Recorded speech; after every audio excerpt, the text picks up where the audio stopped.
દ્વારકાના શિવરાજપુર બીચ ઉપર નહાવા અને સ્વિમિંગ પર પ્રતિબંધ. અધિક જિલ્લા મેજિસ્ટ્રેટે પ્રતિબંધ મૂકતું બહાર પાડ્યું જાહેરનામું. લાઉટ હાઉસ સર્વે નંબર 58 થી શિવરાજપુર ખાડી 2 ના છેડા સુધીના વિસ્તારમાં પ્રતિબંધ. બીચની જાળવણી અને પ્રવાસીઓની સુરક્ષાને ધ્યાને લઈને નિર્ણય કરાયો. 30 જુલાઈ 2024 સુધી નહાવા અને સ્વિમિંગ ઉપર પ્રતિબંધ રહેશે. પ્રતિબંધનો ભંગ કરનારા સામે કાયદેસરની કાર્યવાહી કરવામાં આવશે.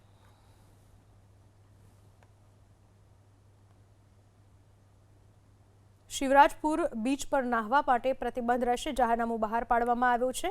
નહાવા અને સ્વિમિંગ ઉપર પ્રતિબંધ. અધિક જિલ્લા મેજિસ્ટ્રેટે પ્રતિબંધ મુક્ત જાહેરનામું બહાર પાડ્યું. લાઉટ હાઉસ સર્વે નંબર 58 થી શિવરાજપુર ખાડી 2 ના છેડા સુધીના વિસ્તારમાં પ્રતિબંધ. બીચની જાળવણી અને પ્રવાસીઓની સુરક્ષાને ધ્યાને લઈને નિર્ણય કરાયો. 30 જુલાઈ 2024 સુધી નહાવા અને સ્વિમિંગ ઉપર પ્રતિબંધ રહેશે. પ્રતિબંધનો ભંગ કરનારા સામે કાયદેસરની કાર્યવાહી કરવામાં આવશે.